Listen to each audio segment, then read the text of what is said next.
नमस्कार विद्यार्थियों। अपन वक्रोक्ति जीवितम के प्रथम उन्मेष के 14वें, 15वें, 16वें, 17वें कारिका को पढ़ रहे हैं। आचार्य कुंतक पूर्व पक्षियों से ये पूछ रहे हैं कि भूषणत्वे स्वभावस्य विहिते भूषणांतरे भेदावबोधः प्रकटस्तयोर्प्रकटोऽथवा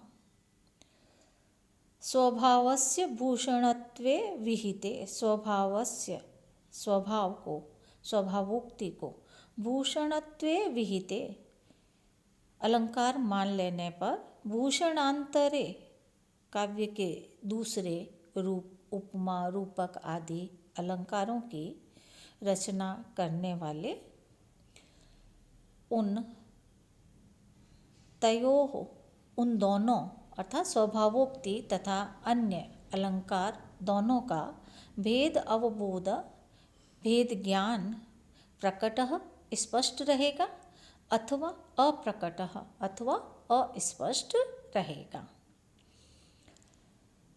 पुनः देख रहे हैं, स्वभावस्य भूषणत्वे विहिते, स्वभावस्य स्वभाव को अर्थात स्वभावोक्ति को भूषणत्वे विहिते अलंकार मान लेने पर भूषणांतरे काव्य में दूसरे उपमा, रूपक आदि अलंकारों की रचना करने पर तयोः, उन दोनों अर्थात स्वभावोक्ति और अन्य अलंकार दोनों का भेद अवबोध, भेद ज्ञान प्रकटः स्पष्ट रहेगा अथवा अप्रकटः अथवा अस्पष्ट रहेगा।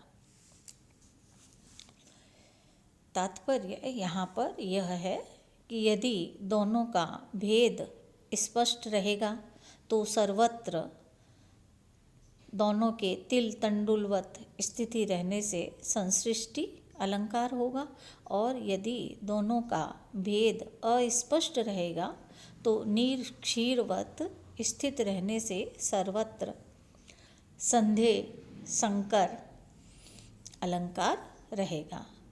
इस प्रकार सर्वत्र बस केवल इन्हीं संसृष्टि और संकर दो अलंकारों की ही स्थिति रहेगी, अतः अन्य शुद्ध अलंकारों का विषय ही यहाँ पर अवशिष्ट नहीं रहेगा, क्योंकि उसकी स्वभावोक्ति अलंकार के साथ संकर अथवा संसृष्टि अवश्य हो जाएगी। इसी बात को ये आगे की कारिका में स्पष्ट रूप से कह रहे हैं आचार्य कुंतक। स्पष्टे सर्वत्र संसृष्टिर अस्पष्टे संकरस्तथा अलंकारांतराणाम च विषयो नावशिष्यते। स्पष्टे अगर वहाँ पर दोनों की स्वभावोक्ति और उपमा या रूपक या अन्य अलंकारों की स्थिति स्पष्ट प्रकट रहेगी, तिल तंडुलवत स्पष्ट रहेगी, तो वहाँ संसृष्टि अलंकार होगा। और अस्पृष्ट, और अगर दोनों वहाँ पर अस्पृष्ट रहेंगे, निर्क्षीर जैसी स्थिति में रहेंगे, तो संकर, तो वहाँ पर फिर संकर अलंकार होगा। अलंकार अंतराणाम, और अन्य अलंकारों की तो यहाँ पर न विषयो अवशिष्यते, कोई विषय ही शेष नहीं बचेगा।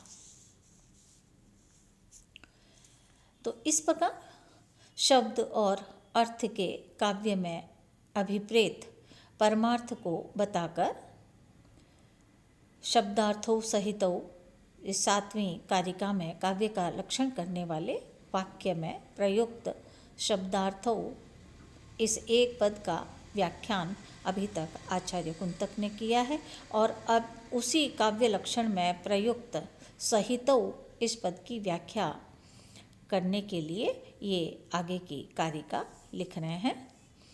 शब्दार्थौ सहितावेव प्रतीतौ स्फुरतः सदा सहिताविति तावेव किम अपूर्वं विधीयते। अब साहित्य की व्याख्या करते समय पूर्व पक्षी जो है वो प्रश्न करते हैं, क्या शब्दार्थौ, शब्द और अर्थ, सहितौ सदा हमेशा, सहितौ प्रतीतौ स्फुरतः, अव्युक्त होकर ही स्फुरतः ज्ञान का विषय बनते हैं। अतः आप अपने इस काव्य लक्षण में तौ वे दोनों शब्द और अर्थ सहितौ एव अव्युक्त होकर ही काव्य होते हैं। किम अपूर्वम विधीयते, तो कौन सी अपूर्व बात का विधान कर रहे हैं, अर्थात आपका यह प्रयास निरर्थक है। ये पूर्व पक्षियों को यहाँ पर आचार्य कुंतक रख रहे हैं और कह रहे हैं कि भाई पूर्व पक्षी ये प्रश्न करता है कि शब्दार्थौ सहितौ एव प्रतीतौ स्फुरतः सदा, साहित्य के शब्द और अर्थ सहितौ, शब्दार्थौ शब्द और अर्थ सदा हमेशा सहितौ एव अव्युक्त होकर ही प्रतीतौ प्रतीत होते हैं, ज्ञान का विषय बनते हैं। तो फिर सहितौ एव के ये शब्द और अर्थ अव्युक्त होकर ही काव्य होते हैं।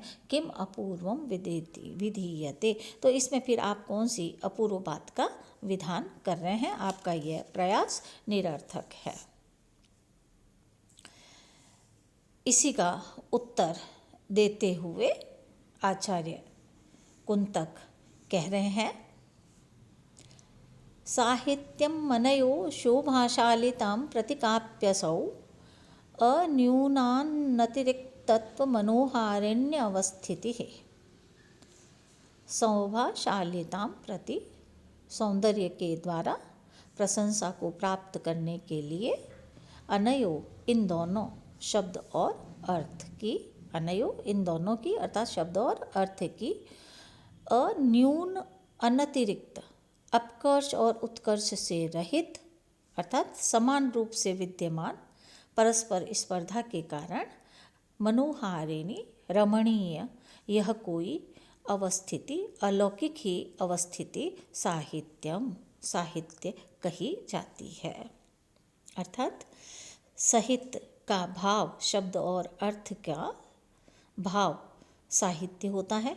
इन दोनों शब्द और अर्थ की सहृदयों को आनंदित करने के कारण स्वरूपा जो कोई अलौकिक अवस्थिति अर्थात विचित्र प्रकार का ही विन्यास भंगिमा है, जो न्यूनता और आधिक्य के अभाव के कारण चित्ताकर्षक अर्थात परस्पर आपस में विद्यमान प्रतिस्पर्धा के कारण सुंदर है, जिसमें शब्द और अर्थ दो में से एक की भी न्यूनता अथवा हीनता नहीं है और न ही अतिरिक्तता अर्थात आधिक्य उत्कर्ष ही है।